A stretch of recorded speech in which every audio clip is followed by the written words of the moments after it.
Welcome back to the Fantasy Baseball Advice Show with Alec Pecado on Tuesday, April 5th. Today we are going to go over my Player of the Night from Monday, waiver wire ads, to stream, not to stream, and much more. Let's get right into it. My Player of the Night from Monday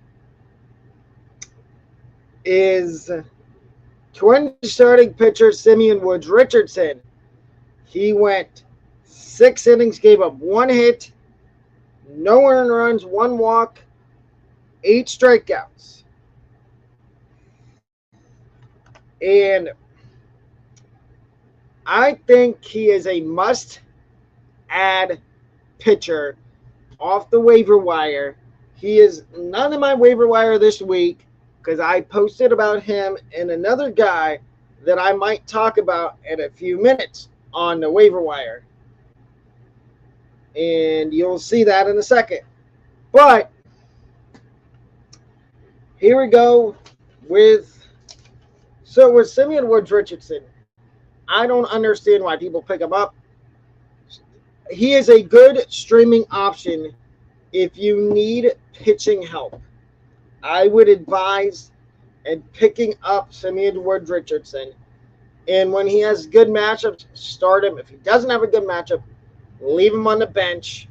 But then don't drop him unless you need to pick up whoever the next hot commodity is going to be on the waiver wire. And this, for me, this is the best start I've seen out of him since he was recalled from AAA. And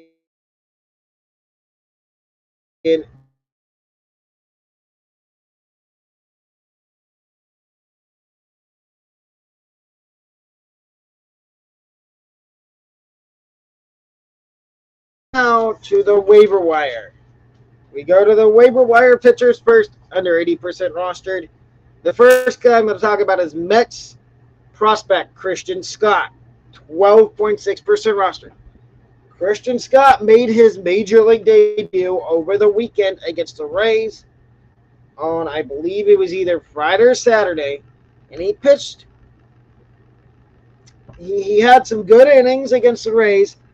I would advise to add him while you can, while he's way under 80% roster, because I don't think he will be under 80% roster after this week.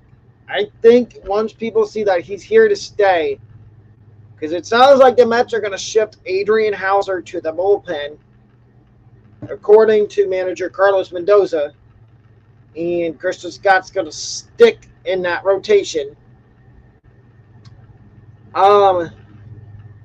So I would add Christian Scott. My number 2 waiver wire ad for pitchers is Graham Ashcraft of the Reds, 6.4% roster. I've been relatively pleased with how Ashcraft has progressed throughout the year. And I would say if you need help with pitching, if you need somebody to stream when they have a good matchup, he would be one of them. I'll get into the rest of my streamers for this week for fantasy baseball later on in the show. But Graham Ashcraft is number 2 on the list. Number 3, Hayden Wesneski of the Cubs, 2.8% roster. With Wesneski, he started last week and he had his best start of his young major league career against the Brewers. 8 strikeouts in 6 of the third innings. And I think Hayden Wesneski needs to be rostered in more leagues. Quinn Priester is the last guy on the pitcher waiver wire for me. 11.3% roster. Now with Priester, what I'm going to say is I would add him, but I would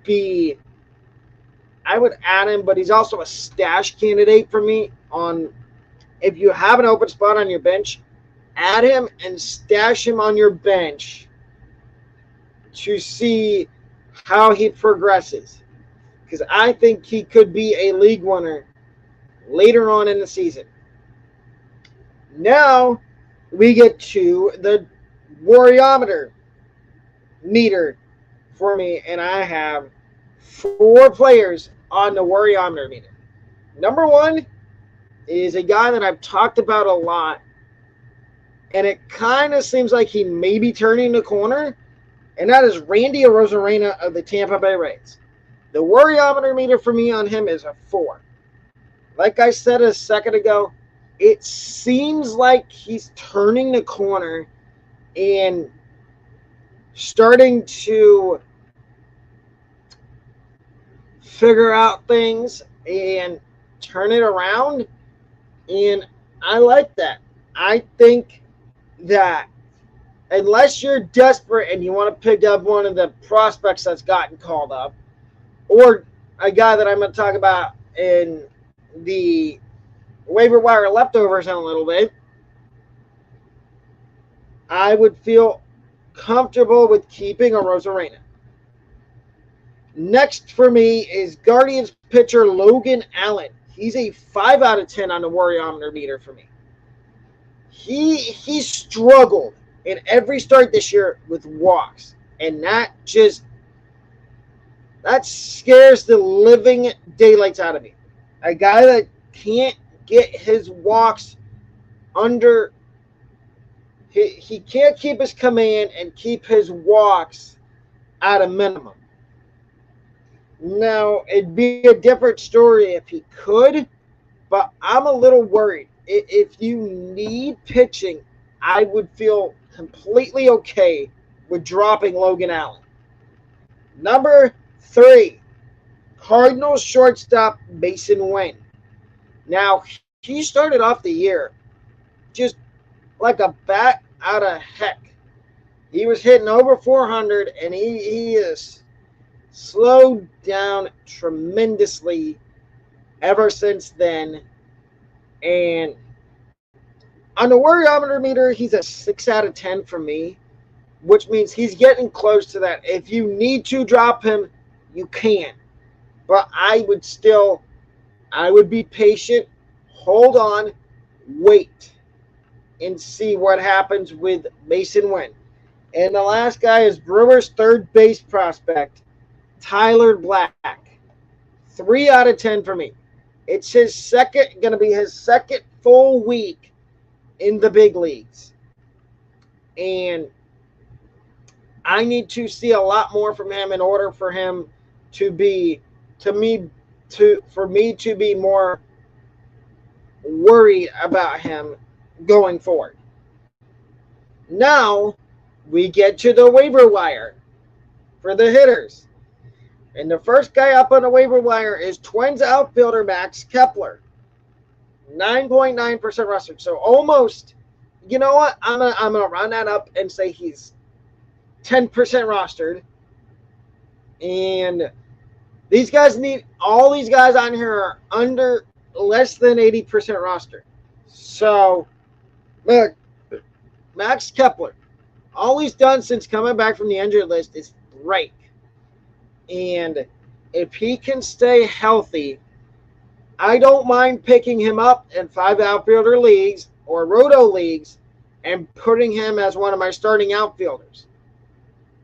Just be wary that he might get hurt again, and if he does, I'd be fine with dropping him.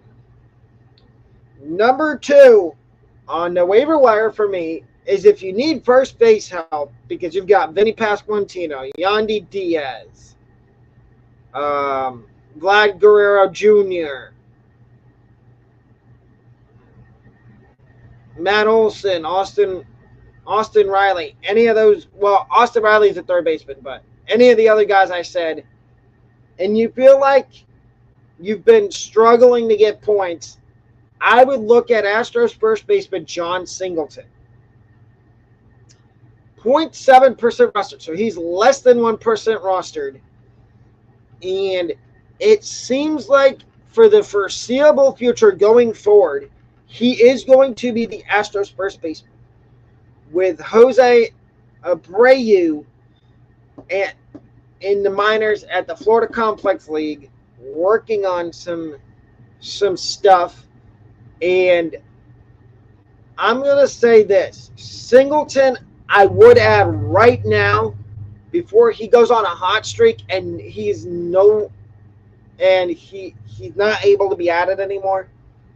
The third guy I'm going to talk about is if you need catcher, it seems like at the moment this guy is going to be the starting catcher for the Rays. It has been Workvid for the Rays, 0.4% rostered. He's hitting over 300, and it seems every game he starts, he gets at least, you could almost book it. He's good for at least 1 to 2 hits a game when he's in the lineup. And if you've been struggling, if you had Sean Murphy, who was out injured for a little bit, if you had Wilson Contreras, Ivan Herrera, any of those guys, I would think about picking up Ben Workvid off the waiver wire and sliding him into your lineup when he's in the lineup for the Rays. And the last guy is Angels outfielder Jo Adell. Adell is only 9.3% rostered, and he's going to probably be a lock to be in the lineup almost every day for the Angels with Mike Trout on the injured list. And I like Jo Adell. It seems like he's figured things out. He's hit a couple home runs. He's good for at least 1 to 2 stolen bases a game. And you need that in fantasy baseball. And I would feel comfortable adding Jo Adell. Now we get to my favorite part of the show, to stream, not to stream.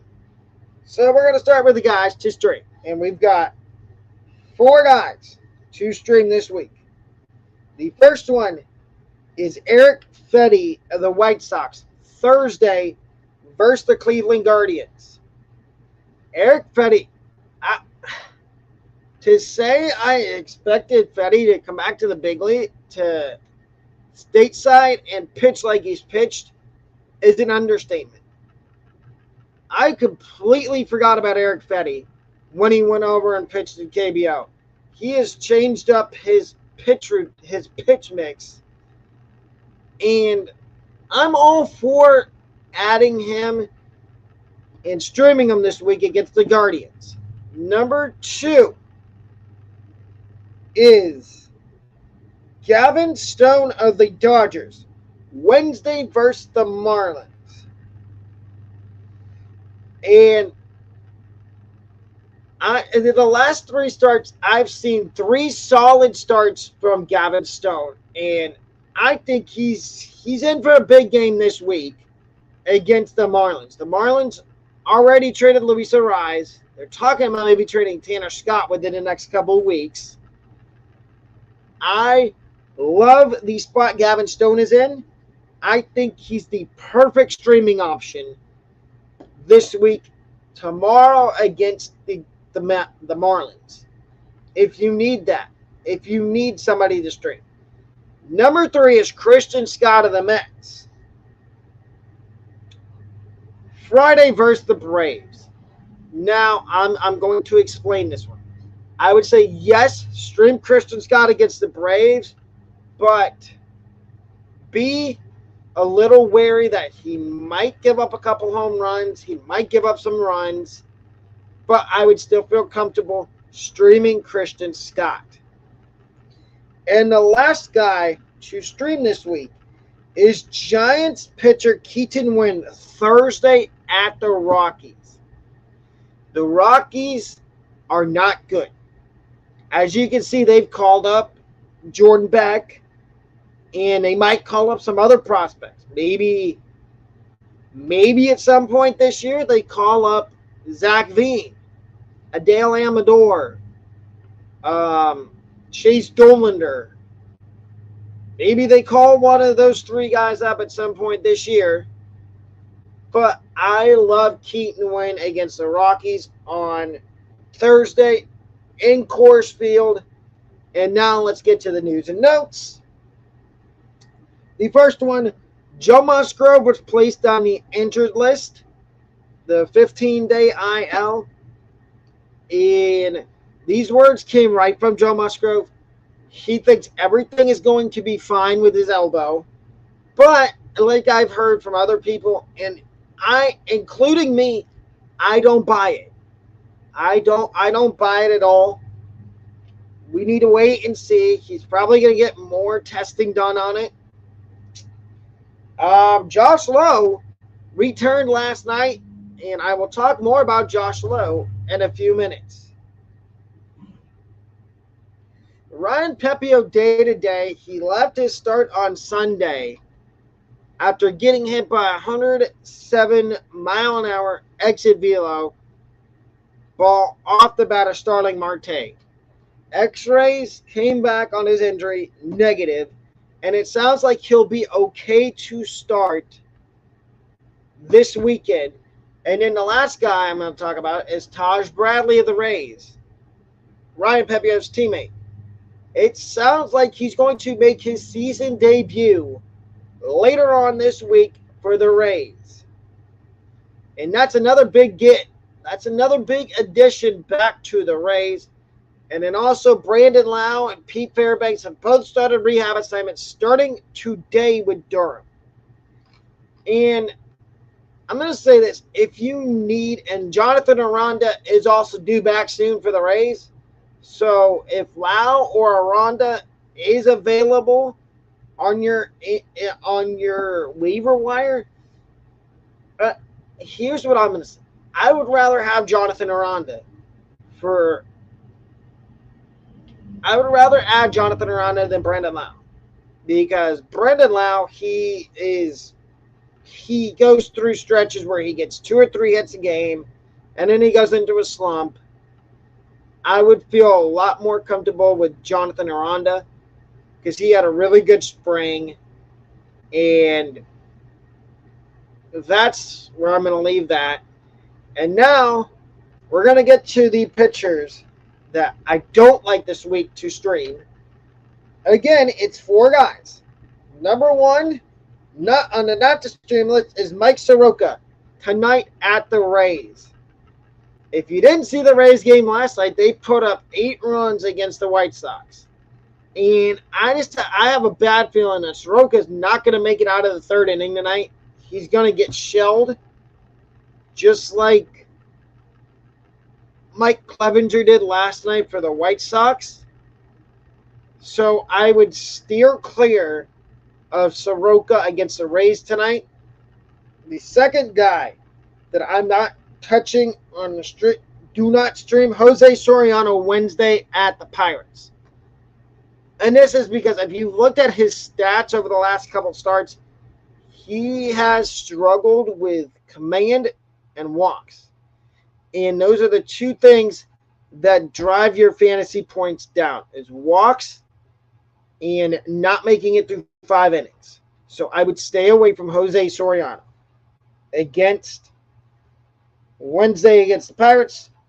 The next one is Mitchell Parker Wednesday versus the Orioles. I like Mitchell Parker, but do not stream him against the Orioles. That offense is really good. And I think you're making a big-time mistake if you stream Mitchell Parker against the Orioles on Wednesday. And the last one is Luis Heel tonight at home against the Astros. I think the Astros are starting to wake up and realize, okay, we need to win games if we want to stay competitive in our division. And I would steer clear of Luis Hill because he's another guy that has issues with walks. I think he's giving up 4 or 5 walks per game. And that is not something you want with your fantasy baseball team. And the last part of the show, we are going to cover the waiver wire leftovers. We're going to start with some waiver wire leftover pitchers. Number 1 is Tigers' Jack Flaherty. He went 6 innings, 6 hits, 2 earned runs, a walk, and 6 strikeouts against the Twins last night. And he is 40.1% rostered. Okay. I would add Jack Flaherty right now while you can before it's too late. Number 2, Pirates pitcher Mitch Keller. Complete game. He gave up 5 hits. He went 9 innings last night. 5 hits, 1 earned run, 1 walk, 5 strikeouts. I'm going to have to move Mitch Keller up my rankings again, which I will be updating on Thursday in the new rankings.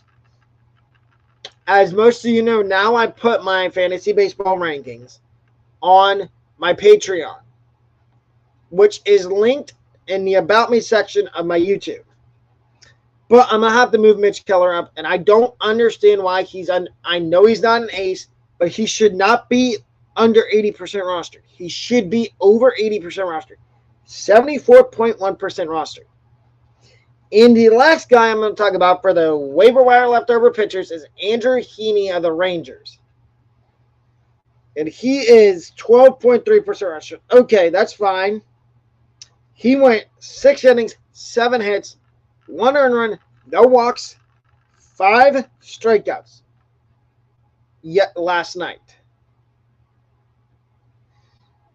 And I seem to think that's a really good line for Heaney. If you need pitching, any of these guys are solid waiver wire ads. And now we get to the final portion of the show. Waiver wire leftover hitters. 3 guys on this list. Number 1 is Tigers outfielder Riley Green. He has seemed to found his form. He went 1 for 5 last night with a run scored, a home run, and an RBI.